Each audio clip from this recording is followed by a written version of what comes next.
কক্সবাজারের নাফ নদী ঘিরে আবারও অশান্তি। আরাকান আর্মির তৎপরতায় আতঙ্কে স্থানীয়রা।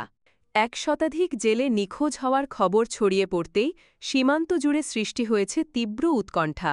স্থানীয় সূত্রের দাবি, সাম্প্রতিক কয়েকদিন ধরে নাফ নদীতে নিয়মিতই নৌকাভিত্তিক টহল দিচ্ছে মিয়ানমারের বিদ্রোহী সংগঠন আরাকান আর্মির সশস্ত্র সদস্যরা। তাদের উপস্থিতি টের পেয়েই সীমান্তবর্তী গ্রামগুলোতে ভয়ের বাতাবরণ ছড়িয়ে পড়েছে। এরই মধ্যে মাছ ধরতে যাওয়া ১ শতাধিক জেলে নিখোঁজ, এমন খবর জানাচ্ছেন স্বজনরা।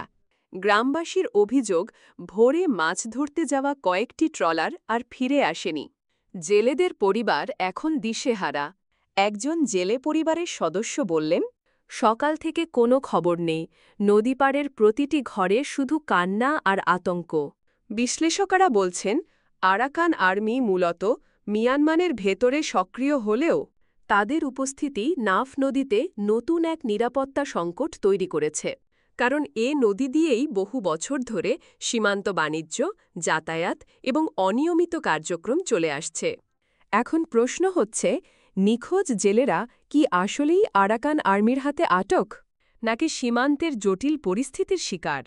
বাংলাদেশ সরকারের পক্ষ থেকে ইতিমধ্যে পরিস্থিতি পর্যবেক্ষণের কথা জানানো হয়েছে। তবে সীমান্তে সেনা ও বিজিবির উপস্থিতি আরও জোরদার করার দাবি তুলেছেন স্থানীয়রা।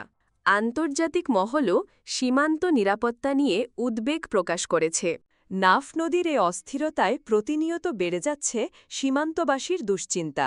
নিখোঁজ জেলেদের ভাগ্যে কী ঘটেছে তা এখনও অজানা। তবে একটা বিষয় স্পষ্ট, আরাকান আর্মির তৎপরতা শুধু সীমান্তে নয়, পুরো অঞ্চলের স্থিতিশীলতার জন্যই নতুন হুমকি হয়ে দাঁড়াচ্ছে।